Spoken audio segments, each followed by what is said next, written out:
지난 겨울은 그 어느 때보다 유난히 추운 겨울이었습니다. 눈도 많이 왔고 날씨도 매우 추운 날씨가 오래 지속되었지만 성큼 다가온 봄에 밀려 점점 우리 곁을 떠나고 있습니다. 추운 겨울이 지나고 이곳저곳에서 예쁜 꽃이 피고 파릇파릇 새싹이 돋는 봄이 오면 많은 사람들이 여행을 떠날 것입니다. 국내 여행이든 해외 여행이든 여행을 떠날 때는 다시 집으로 돌아온다는 생각으로 떠나지 난 안 돌아올 거야 하며 떠나는 사람은 없을 것입니다. 그런데 여기 다시 돌아온다는 확신이 없는데도 여행을 떠난 사람이 있습니다. 바로 사도 바울과 바나바입니다. 이들은 아무도 가지 않는 길을 누구의 조언도 없이 아무런 안내 책자도 없이 그리고 여행을 마치고 무사히 돌아올 것이라는 확신도 없이 험난한 선교 여행을 떠났습니다. 정말 힘들고 어려운 시간들이었지만 사도 바울과 바나바께서는 그 모든 시간들을 극복하고 1차 선교 여행을 마치게 되었습니다. 사도 바울과 바나바의 1차 선교 여행은 구브로 섬에서 시작하여 비시디아 안디옥을 거쳐 이고니온을 지나 루스드라를 거쳐 더베까지 이어졌습니다. 사도 바울과 바나바가 장소를 바꿔가면서 복음을 전하게 된 것은 핍박이었습니다. 이 도시에서 복음을 전하면 많은 사람들이 주께로 돌아왔습니다. 반면에 핍박이 있으면 다른 도시로 또 다른 도시로 어떻게 보면 하나님께서는 핍박이라는 도구를 통해서 복음이 폭발적으로 전파될 수 있도록 이끄셨습니다. 심지어 구브로 섬을 제외한 모든 곳에서 견디기 힘든 핍박이 있었고 그 핍박을 피해서 장소를 옮겨가면서 복음을 전했습니다. 지난주에 살펴본 것처럼 루스드라에서는 나면서부터 걷지 못한 자가 사도 바울을 통해서 걷게 됩니다. 이때 많은 사람들이 이 사도 바울을 신처럼 여겨서 제사를 드리려고 하니까 이 사도 바울과 바나바께서 나도 당신들과 똑같은 사람입니다 라고 말렸습니다. 참으로 안타까운 것은 복음의 역사가 강하면 강할수록 핍박도 강했다는 사실입니다. 오늘 본문에서는 유대인들이 사도 바울을 돌로 치는 일까지 일어났습니다. 돌에 맞은 사도 바울께서는 죽은 것으로 알고 시내 밖으로 끌어내치지만 그 다음 날 제자들이 둘러섰을 때 깨어나게 됩니다. 돌에 맞은 사도 바울의 몸은 성한 곳이라고는 하나도 없었을 것입니다. 하지만 사도 바울께서는 루스드라에서 약 96km가 떨어진 더베까지 가서 복음을 전하는 것으로 1차 선교 여행을 마칩니다. 구브로에서 시작된 1차 선교 여행은 더베에서의 사역으로 마치게 되는데 1차 선교 여행을 마친 사도 바울과 바나바께서는 자신들을 파송한 안디옥 교회로 바로 간 것이 아니라 자신들이 복음을 전했던 그 경로를 거슬러 올라가면서 또 다른 사역을 해요. 한번 생각해 보세요. 복음을 전하면서 몸도 피곤하고 지치고 또 사도 바울께서는 돌에 맞아서 온몸이 만신창이가 되었습니다. 이제 1차 선교 여행이 끝나면 바로 자신들을 파송한 안디옥 교회로 갈 수 있었음에도 불구하고 안디옥 교회로 바로 가지 않고 자신들이 복음을 전했던 그 길을 거슬러 가면서 또 다른 사역을 했다는 사실이에요. 사도 바울과 바나바는 대체 무슨 사역을 했을까요? 그 사역을 살펴보면서 하나님의 은혜를 나누도록 하겠습니다. 첫 번째 1차 선교 여행을 마치고 한 사역은 제자들의 마음을 굳게 하고 격려하는 사역을 했습니다. 최초의 선교사였던 사도 바울과 바나바께서는 복음이 전혀 전파되지 않은 곳에 가서 복음을 전했습니다. 복음을 전할 때 많은 사람들이 주님께로 나왔지만 반면에 핍박을 피해 다른 도시로 옮겨야 했고 심지어 루스드라에서는 돌에 맞아 거의 죽게 되었습니다. 오늘 본문 사도행전 14장 19절 말씀을 읽어보겠습니다. 시작. 유대인들이 안디옥과 이고니온에서 와서 무리를 충동하니 그들이 돌로 바울을 쳐서 죽은 줄로 알고 시외로 끌어내치니라. 유대인들이 안디옥과 이고니온에서 와서 무리를 충동하니 여러분, 유대인들이 사도 바울과 바나바를 뒤따라온 거예요. 그래서 이 복음을 전하는 이 사도 바울에게 돌을 던졌어요. 혹시 여러분 돌에 맞아본 경험이 있으십니까? 여러분, 돌 하나를 맞은 게 아니에요. 수많은 사람들이 사도 바울에게 돌을 던졌고 돌을 맞았어요. 온몸이 피투성이 되었고 온몸이 다 상했을 것입니다. 깨어난 사도 바울께서는 약 96km가 떨어진 더베까지 가서 복음을 전함으로 1차 선교 여행을 마쳤다는 사실입니다. 돌에 맞아 쓰러진 사도 바울을 위해 제자들이 얼마나 기도했겠어요. 그렇죠? 그래서 이 돌에 맞은 이 사도 바울을 성 밖으로 내쳐버린 거죠. 거의 죽었다라고 생각한 거예요. 근데 그 다음 날 제자들이 둘러싸여 있는 상황 가운데 사도 바울께서 깨어나요. 많은 분들이 이 사도 바울의 이 생명을 놓고 기도했을 것이에요. 돌에 맞은 사도 바울의 몸은 만신창이가 되었습니다. 온몸에 상한 곳이라고는 하나도 없었을 것입니다.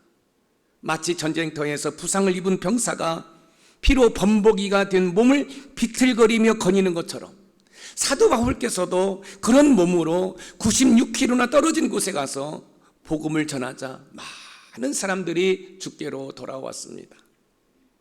여러분, 저도 몸이 아프면 쉬고 싶어요. 저도 목 컨디션이 안 좋거든요. 그렇지만 쉴 수가 없죠. 왜요? 설교를 해야 되니까. 돌에 맞았습니다. 온몸이 만신창이가 되었습니다. 그럼에도 불구하고 96km입니다. 여러분, 96km를 차를 타고 간 게 아니에요. 걸어서 간 거예요. 온몸이 성한 곳이 없습니다. 피투성입니다.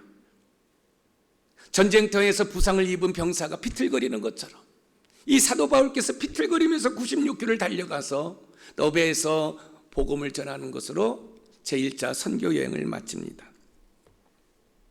돌에 맞아 거의 죽게 된 상태에서 복음을 전하는 사도 바울의 모습에서 사도 바울 스스로가 갈라디아 성도들에게 이야기한 내용이 가슴을 뭉클하게 합니다. 우리 갈라디아서 6장 17절을 한번 읽어보겠습니다. 시작. 이후로는 누구든지 나를 괴롭게 하지 말라. 내가 내 몸에 예수의 흔적을 지니고 있노라. 내가 내 몸에 예수의 흔적을 지니고 있느라. 예수님께서 저와 여러분을 대신해서 채찍에 온몸이 찢기셨어요. 여러분, 고대의 채찍은 그 채찍 끝에 철이라든지 짐승의 뼈 조각을 묶어 놓았어요. 그래서 이 채찍질하면 온몸이 감기죠. 감긴 상태에서 당기면 이 살이 다 찢어지는 거죠. 온몸이 만신창이가 된 거예요. 저와 여러분들이 죄를 지어서 저와 여러분들이 채찍에 맞아야 되는데 우리 예수님께서 대신 채찍에 맞은 거지요. 사도 바울께서 돌에 맞았습니다. 이때 사도 바울께서 이야기합니다. 내게는 예수의 흔적이 있다. 사랑하는 성도 여러분, 내 몸이 찢기고 내 몸이 만신창이가 되는 상황에서 복음을 전한다는 건 쉽지 않잖아요. 그런데 사도 바울께서 전한 그 복음이 흘러서 저와 여러분에게까지 온 거예요. 그래서 저와 여러분들이 그 복음을 받아들이고 예수 그리스도를 믿음으로 말미암아 하나님의 자녀가 되었음을 감사합니다. 마땅히 죽을 수밖에 없습니다. 그런데 이렇게 사도 바울과 같은 믿음의 선조들이 얼굴도 모르고 이름도 모르는 저와 여러분들에게 복음을 전하기 위해서 여러분 이렇게 핍박을 당하고 순교를 당하셨다는 사실입니다. 더베에서의 사역을 끝으로 1차 선교 여행이 끝났지만 사도 바울과 바나바께서는 자신을 파송한 안디옥 교회로 바로 간 것이 아니라 자신들이 복음을 전했던 곳을 거슬러 되돌아가면서 또 다른 사역을 합니다. 대체 어떤 사역을 했는지 오늘 본문 사도행전 14장 22절에서 확인해 보겠습니다. 같이 읽어봅니다. 시작. 제자들의 마음을 굳게 하여 이 믿음에 머물러 있으라 권하고 또 우리가 하나님의 나라에 들어가려면 많은 환난을 겪어야 할 것이라 하고 제자들의 마음을 굳게 하여 이 믿음에 머물러 있으라 권하고에서 주목해야 할 단어가 있습니다. 굳게 하고 권하고입니다. 이 두 단어는 예수님을 믿기 시작한 성도들과 교회들을 확고히 세우고 튼튼하게 하는 것을 나타내는 전문적인 용어라고 볼 수 있습니다. 결국 하나님 나라에 들어가려면 많은 환난을 겪어야 했기 때문에 사도 바울과 바나바께서는 제자들과 교회를 튼튼히 세우기 위해서 다시 돌아오는 길에 안디옥, 이고니온, 루스들에 들러서 제자들의 믿음을 굳게 하고 세우기 위해서 여러분 그들을 믿음으로 격려하고 있다는 사실이에요. 여러분 우리가 조금 전에 읽었던 사도행전 14장 22절의 내용을 보면 많은 성도들이 지금 핍박을 당하고 있음을 알 수 있어요. 그런 가운데 믿음에 굳게 서라고, 하나님 나라에 들어가려면 환난이 있다라는 거죠. 여러분 이스라엘 백성들이 430년 동안 종살이했던 애굽에서 나와 하나님께서 약속하신 젖과 꿀이 흐르는 가나안 땅에 들어가는 그 모든 여정이 바로 저와 여러분들이 천국 가는 여정과 별 다를 바가 없습니다. 이스라엘 백성들이 나오자마자 홍해가 가로막고 있죠. 여러분 광야죠. 먹을 것이 없죠. 여러분 여리고성이 가로막고 있죠. 요단강이 가로막고 있죠. 여러분 예수님을 믿어도 때로는 힘들고 고달플 수 있습니다. 그러나 여러분 제가 말씀을 통해서 제자 훈련을 통해서 늘 말씀을 드렸잖아요. 여러분 애굽에서 나오자마자 홍해를 건넜다. 홍해는 뭐죠? 물이죠. 뭘 상징하죠? 여러분 세례를 상징합니다. 40년 동안 광야에서 여러분 온갖 고난을 겪었죠. 그리고 젖과 꿀이 흐르는 가나안 땅에 들어가기 위해서 여러분 요단강을 건너죠. 또 요단강에서 영적인 세례를 받는 거예요. 저와 여러분도 마찬가지입니다. 매 주일 예배 드리는 그 모든 거 여러분 우리가 좀 더 거룩한 모습으로 성화되어 가는 모습인 줄 여러분 믿으시기 바랍니다. 사도 바울과 바나바께서는 자신들이 복음을 전했던 도시를 거슬러 오면서 제자들의 마음을 굳게 하고 격려하고 있습니다. 사실 사도 바울과 바나바가 자신들이 복음을 전했던 도시에 다시 간다는 것은 여러분 쉬운 일이 아닙니다. 왜냐하면 핍박이 있었습니다. 심지어 생명의 위기도 경험했던 곳입니다. 그곳에 다시 간다는 거 쉽지 않지요. 여러분 우린 종종 어떤 사건이나 어떤 끔찍한 일을 경험하면 트라우마라는 단어를 써요. 똑같은 상황은 아니지만 그와 비슷한 상황이 되어도 놀랍니다. 사도 바울과 바나바께서도 많은 핍박이 있었고 심지어 생명의 위기까지 있는 그곳을 다시 간다는 건 쉽지 않습니다. 그럼에도 불구하고 제자들의 마음을 굳건하게 하기 위해서, 그들을 격려하기 위해서 다시 그들을 찾아갔다는 사실입니다. 사도 바울과 바나바께서 제자들의 마음을 굳게 하고 격려했던 것처럼 우리의 신앙의 공동체 안에서도 그랬으면 좋겠어요. 여러분 가정의 공동체 안에서 서로 뭐예요? 격려해 주는 거죠. 공감해 주는 거죠. 여러분 일터 공동체에서 신앙의 공동체에서도 마찬가지예요. 이 사도 바울과 바나바께서 제자들을 믿음을 굳건하기 위해서 격려했던 것처럼 여러분 서로 격려해 주고 지지해 주는 또 공감해 주는 그런 은혜가 우리 신앙의 공동체 안에 있기를 주님의 이름으로 축원드립니다. 두 번째 2차 선교 여행을 마치며 한 사역은 교회 조직을 세우는 사역을 감당했습니다. 사도 바울과 바나바께서 1차 선교 여행을 마치고 돌아오는 길에 교회를 튼튼히 세우기 위해 제자들의 마음을 굳게 하고 격려한 다음에 교회 조직을 세웠습니다. 오늘 본문 사도행전 14장 23절을 읽어봅니다. 시작. 각 교회에서 장로들을 택하여 금식 기도하며 그들이 믿는 주께 그들을 위탁하고. 각 교회에서 장로들을 택하여 사도 바울과 바나바께서는 신앙 공동체를 건강하게 세우기 위해 공동체를 지탱시켜 줄 실제적인 조직이 필요했다는 것을 그들은 알았습니다. 그래서 각 교회에서 장로들을 세움으로 말미암아 여러분 교회를 튼튼히 세워가는 그 사역을 감당했습니다. 교회란 신앙의 공동체가 세워졌는데도 불구하고 그 신앙의 공동체를 이끌어 나갈 만한 지도자가 조직이 없다면 여러분 모래성에 비가 오면 무너지는 것처럼 교회는 무너질 수 있는 것을 사도 바울과 바나바가 아셨던 것이에요.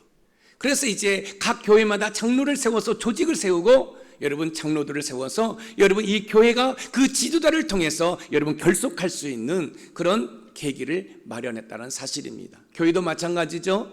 여러분 담임 목사를 비롯하여 모든 성도들이 여러분 하나가 될 때 교회는 건강해지는 것이지요. 사도 바울과 바나바께서는 1차 선교 여행이 끝난 다음에 자신들을 파송한 안디옥 교로 바로 간 것이 아니라 자신들이 복음을 전해서 교회가 세워진 그 교회를 둘러보면서 교회 조직을 세우고 여러분 리더 장로들을 세웠다는 사실입니다. 사도행전 14장 22절을 우리 읽어봅니다. 시작. 제자들의 마음을 굳게 하여 이 믿음에 머물러 있으라 권하고 또 우리가 하나님의 나라에 들어가려면 많은 환난을 겪어야 할 것이라 하고 제자들의 마음을 굳게 하여 우리가 하나님 나라에 들어가려면 많은 환난을 겪어야 할 것이라. 이 말씀을 보면 사도 바울과 바나바께서 복음을 전했던 루스드라, 이고니온, 비시디 안디옥에 있는 성도들이 핍박을 받고 있음을 우리는 짐작할 수 있습니다. 핍박을 받고 있는 성도들과 교회를 튼튼히 세우기 위해서 사도 바울과 바나바께서는 장로들을 택해 교회 조직을 확고히 세워가고 있습니다. 신앙의 공동체인 교회가 왜 직분이 필요합니까? 그것은 교회를 건강하게 세우기 위해서 그렇습니다. 그렇기 때문에 직분자들은 교회를 건강하게 세우기 위해서 힘쓰고 애쓰는 은혜가 있기를 소망합니다. 또한 직분이 없는 자들은 내가 직분을 통해서 더 하나님의 나라를 세우기 위해서 직분을 사모하는 은혜가 있기를 소망합니다. 조직이 세워지고 그 조직을 건강하게 유지하기 위해 해야 할 것은 무엇일까요? 여러분, 조직이 세웠어요. 교회라는 조직을 세웠어요. 그리고 리더를 세웠어요. 그래서 그 공동체를 건강하게 세우기 위해서 해야 할 일이 있습니다. 뭐가 있을까요? 여러분의 가정이 세워졌어요. 여러분의 일터가 세워졌어요. 여러분의 신앙의 공동체가 세워졌어요. 그러면 그 공동체를 건강히 세우기 위해서 우리가 해야 할 일이 무엇일까요? 사도 바울과 바나바께서는 금식이라고 우리에게 가르쳐주고 있어요. 오늘 본문 사도행전 14장 23절을 다시 읽어봅니다. 시작. 각 교회에서 장로들을 택하여 금식 기도하며 그들이 믿는 주께 그들을 위탁하고 금식 기도하며 교회 조직을 세우기 위해 장로를 세운 사도 바울과 바나바께서는 교회 조직을 건강하게 유지하기 위해서 금식 기도를 했습니다. 사랑하는 성도 여러분, 여러분의 속해 있는 공동체가 가정 공동체이든 일터 공동체이든 신앙의 공동체이든 그 공동체를 건강히 세우기 위해서 때로는 여러분 기도해 보시지 않겠습니까? 제가 목회를 하다 보면 우리 성도님들이 어떤 기도 제목을 가져올 때가 있어요. 그러면 제가 제 아내한테 이런 얘기합니다. 여보, 이번 주는 제가 금식합니다. 아침 신경 쓰지 마세요. 저는 아침 금식을 하면서 기도를 합니다. 놀라운 사실은 하나님이 응답해 주셔요. 해결해 주셔요. 여러분들이 여기 있는 김 목사를 통해서 배우는 게 뭡니까? 바로 그런 것들을 배우는 거죠. 사랑하는 성도 여러분, 여러분의 가정이 어렵습니까? 그러면 여러분 금식 한번 해보세요. 여러분의 직장, 여러분의 일터가, 여러분의 사업이 어려움이 있습니까? 여러분 금식기도 한번 해보세요. 여러분의 신앙, 여러분의 믿음에 어떤 문제가 있습니까? 여러분 금식기도 한번 해보세요. 왜요? 금식기도 하면 놀라운 역사가 일어나요. 이사야 58장 6절 말씀을 읽어봅니다. 시작. 내가 기뻐하는 금식은 흉악의 결박을 풀어주며 멍에의 줄을 끌어주며 압제당하는 자를 자유하게 하며 모든 멍에를 꺾는 것이 아니겠느냐. 내가 기뻐하는 금식은, 내가 기뻐하는 금식, 하나님이 기뻐하시는 금식은 흉악한 결박을 풀어주고 멍에의 줄을 끌어주며 압제당하는 자를 자유케 하며 모든 멍에를 꺾어준다는 거예요. 그런데 금식에는 두 종류가 있습니다. 하나님이 기뻐하는 금식이 있고 하나님이 싫어하는 금식이 있어요. 하나님이 싫어하는 금식은 어떤 금식이죠? 여러분, 바리새인들이 하는 금식입니다. 남에게 보여주기 위한 금식입니다. 그래서 여러분 그 사거리에서 손을 들고 기도하는 거죠. 나 금식한다. 그런데 하나님의 말씀 우리에게 가르쳐 줍니다. 금식할 때는 머리에 기름 바르고 티를 내지 말라는 거죠. 그러면 하나님이 기뻐하는 금식은 어떤 금식인가? 하나님이 기뻐하는 금식은 남에게 보여주고자 하는 형식적인 금식이 아니라 겸손한 마음으로 다른 사람에 대하여 온유하며 자신보다 연약한 사람을 불쌍히 여기는 사랑하는 마음으로 금식하는 거죠. 어떻게 보면 금식은요, 자기 자신을 위해서 금식하기보다는 다른 사람을 위해서 금식하는 거예요. 사랑하는 사람, 사랑하는 마음으로 금식하는 거예요. 그럼 어떤 역사가 일어나냐면, 여러분, 흉악한 결박을 풀어줘요. 멍해라는 건 고통이죠. 힘듦이죠. 그것을 끌어줘요. 또 압제당하는 자를 자유케 하며 모든 멍해를 꺾어요. 사랑하는 성도 여러분, 여러분의 가정이 힘듭니까? 아니, 여러분의 목원들이 힘듭니까? 그렇다고 한다면 그 목원을 위해서 금식기도 한번 해보세요. 그러면 멍해가 끊겨져요. 문제가 해결된다는 말씀이에요. 그래서 내 자신을 위해서 금식하는 것도 중요하지만 다른 지체를 위해서 금식하는 거지요. 그럴 때 여러분, 여러분의 삶에 놀라운 은혜가 임하는 줄 믿으시기 바랍니다. 교회 조직을 건강히 세우고 우리가 처한 곳인 가정과 일터 그리고 교회를 건강히 세우기 위해서 때로는 금식 기도를 할 수 있는 은혜가 있기를 소망합니다. 아멘. 저는 금식을 못하는 그런 체질을 가지고 있어요. 그런데 그 체질도 하나님이 바꿔주시더라고요. 사랑하는 성도 여러분, 종종 다른 지체들을 위해서 또 여러분의 가정공동체, 일터공동체, 신앙의 공동체의 건강을 위해서 기도할 수 있는, 특별히 금식 기도할 수 있는 은혜가 있기를 주님의 이름으로 축원드립니다. 여러분의 삶에 무너진 것이 있습니까? 그 무너진 것을 다시 세우기를 원하십니까? 그러면 흉악한 결박을 끊어버리는 하나님이 기뻐하시는 금식을 통해 여러분의 무너진 것들이 다시 재건되고 회복되는, 지원되는 역사를 경험하기를 주님의 이름으로 축원드립니다. 마지막 세 번째 1차 선교 여행을 마치며 한 사역은 제자들을 주님께 부탁하는 사역을 했습니다. 사도 바울과 바나바께서는 1차 선교 여행을 마치고 돌아오는 길에 교회를 튼튼히 세우기 위해 제자들의 마음을 굳게 하고 격려한 다음에 교회 조직을 세웠을 뿐만 아니라 제자들을 주님께 부탁하는 귀한 사역을 감당했습니다.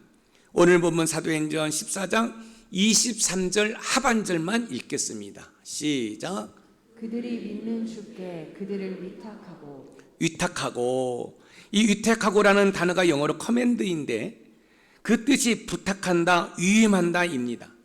이 단어는 어떤 사람에게 귀중한 물건이 있는데요, 그 물건을 받아서 다른 사람에게 갖다 주고 다시 부탁하는 거예요. 그러니까 이 사도 바울과 바나바께서 지금 자신들이 복음을 전해서 믿었던 그 성도들을, 너무 귀하잖아요. 이 귀한 성도들을 누구에게? 예수님께 부탁하는 장면이 바로 여기에요. 여러분, 사우나 옷장의 문구를 한번 떠올려 보셨으면 좋겠어요. 맡기지 않은 물건은 책임지지 않습니다. 자, 귀중한 물건이 있는데 이 사우나 옷장에 그냥 보관했어요. 주인에게 맡기지 않았어요. 그러면 이 물건이 분실돼도 주인이 책임지지 않겠다는 거예요. 이 얘기는 뭐예요? 맡기면 책임져 주겠다는 거예요. 여러분, 우리의 모든 것도 마찬가지입니다. 우리의 모든 것도 마찬가지예요. 하나님께 맡기는 거예요. 하나님께 맡기는 거예요. 하나님께 맡길 때 하나님이 책임져 주시는 거예요. 저희 두 딸들이 독립을 했습니다. 제일 처음에 제 아내를 통해서 아이들이 서울까지 출퇴근하는 것이 너무 힘들어하니 이렇게 해서 독립을 시켰으면 좋겠다고. 제 마음이 불편했습니다. 싫습니다. 시집 보내면 또 헤어지는데 시집 가기 전까지는 그래도 같이 있고 싶었어요. 그래서 제가 아무 말도 않고 기도했습니다. 그리고 결론은 이겁니다. 그러면 떠나 보내는 연습을 하자. 보내자. 모르겠어요. 지금까지는 너무너무 잘하고 있습니다. 왜요? 하나님께 맡겼기 때문에요. 제일 처음에는요, 전화도 하고 싶고요. 또 제가 성남에 왔다 갔다 할 때 이 구리 고속도로에서 빠져나가면 10분 정도밖에 안 걸려요. 막 가고 싶어요. 제가 비밀번호도 알거든요. 근데 지금 비밀번호 잊어버렸습니다. 안 가는 거예요. 왜요? 하나님께 맡겼기 때문에. 아빠가 아무리 신경 쓰고 잔소리해도 우리 하나님이 책임져 주시는 것하고는 비교가 되지 않잖아요. 사랑하는 성도 여러분, 여러분의 삶의 모든 것을 우리 하나님 아빠에게 맡기시는 은혜가 있기를 소망합니다. 여러분, 맡기면 책임져요. 여러분, 사우나에서 귀중품도 맡겨도 여러분 책임져 주시는데, 우리 인생의 모든 것을 맡기는 거죠. 우리의 가정을 맡기고, 우리의 일터를 맡기고, 우리의 신앙의 공동체를 만군의 여호와 하나님, 창조주 하나님께 맡기는 거예요. 맡기면 하나님께서 책임져 주시는 줄 믿으시기 바랍니다. 그래서 이 사도 바울과 바나바께서는 제자들의 마음을 굳게 하고 믿음 안에 머물러 있으라고 격려를 한 후 장로들을 세워 교회의 조직을 튼튼히 했습니다. 하지만 그걸로 모든 것이 다 되는 것이 아니었습니다. 그래서 사도 바울과 바나바께서는 자신들의 제자들을 주님께 맡겼다는 거예요. 주님, 이 성도들을 맡깁니다. 주님을 믿는다는 이유로 핍박 가운데 있는 이 성도들을, 이 제자들을 주님께 맡기오니 주님 보호해 주시옵소서. 예수님께서도 자신의 영혼을 아버지께 부탁한다라고 말씀하시는 장면이 나와요. 누가복음 23장 46절 말씀입니다. 같이 한번 읽어봅니다. 시작. 예수께서 큰 소리로 불러 이르시되 아버지, 내 영혼을 아버지 손에 부탁하나이다 하고 이 말씀을 하신 후 숨지시니라. 내 영혼을 아버지 손에 부탁하나이다. 이처럼 하나님 아버지께 맡기는 믿음이야말로 귀한 믿음입니다. 하나님 아버지께 맡길 때 우리 삶의 모든 것을 책임져 주십니다. 사우나 사모람에 맡기지 않는 귀중품에 대해서는 책임을 지지 않는 것처럼 하나님께 맡기지 않으면 책임져 주지 않습니다. 사랑하는 성도 여러분, 여러분의 가정을 하나님께 맡겨보시지 않겠습니까? 여러분의 직장과 사업장을 하나님께 맡겨보시지 않겠습니까? 여러분의 자녀를 맡기시고, 여러분의 남편과 여러분의 아내를 맡기시고, 할렐루야. 사도 바울과 바나바께서는 모든 사역을 마치고 자신들을 파송한 안디옥 교회에 도착하게 되는데, 오늘 본문 사도행전 14장 26절 말씀입니다. 같이 읽어봅니다. 시작. 거기서 배 타고 안디옥에 이르니 이곳은 두 사도가 이룬 그 일을 위하여 전에 하나님의 은혜에 부탁하던 곳이라. 거기서 배 타고 안디옥에 이르니, 자신들을 선교사로 파송한 안디옥 교회에 도착합니다. 이때 많은 성도들이 모이게 되지요. 이때 사도 바울과 바나바께서 지금까지 하나님께서 하신 일과 이방인들이 복음을 받아들인 그 사실에 대해서 선교 보고를 하고 있는 거예요. 제가 작년 10월 달에 캄보디아 선교지를 방문하고 와서 영상을 여러분들한테 소개해드렸죠? 기억나시죠? 이 사도 바울과 바나바께서 1차 선교 여행을 마친 다음에 자신들을 파송한 안디옥 교회에서 선교 보고를 하고 있는 거예요. 그 선교 보고의 내용이 뭔지 아세요? 하나님이 어떻게 일하시는지, 그리고 이방인들이 예수님을 알지 못하는 자들, 그들이 어떻게 구원했는지 지금 선교 보고를 하고 있어요. 사랑하는 성도 여러분, 여기에 사도 바울과 바나바가 여러분이기를 소망합니다. 여러분들이 여러분의 일터에서, 삶의 현장에서 예수 그리스도를 전함으로 말미암아 그들이 죽기로 돌아오는 거지요. 그래서 주일날 목사님 제가 한 영혼을 구원했습니다. 감동이 없어요. 목사님 나 로또 당첨됐습니다. 여러분, 그건 쓸데없는 것들이에요. 예수 믿는 저와 여러분들은 로또 그런 거 사는 거 아니에요. 요행을 바라보는 거 아니에요. 땀 흘려 수고해서 여러분 수입이 창출되는 은혜가 있기를 소망합니다. 그렇게 되면 멋진 인생을 살아가는 거죠. 그래서 여러분, 일주일 동안 여러분의 삶의 현장에서 여러분들이 복음을 전함으로 말미암아 주일날에는 권사님, 우리 VIP 제가 구원했어요. 할렐루야. 우리 옆집 아줌마 구원했어요. 우리 옆집 아저씨, 할아버지 구원했어요. 여러분, 주일날은 구원의 소식을 전하면서 예배드리는 축제의 예배가 되기를 주님의 이름으로 축원드립니다. 사도 바울과 바나바의 사역을 보면서 우리가 알 수 있는 것은, 선교는 사도 바울과 바나바가 한 것이 아니라 하나님께서 하시는 그 선교에 사도 바울과 바나바가 동참했다는 사실이에요. 꼭 명심하십시오.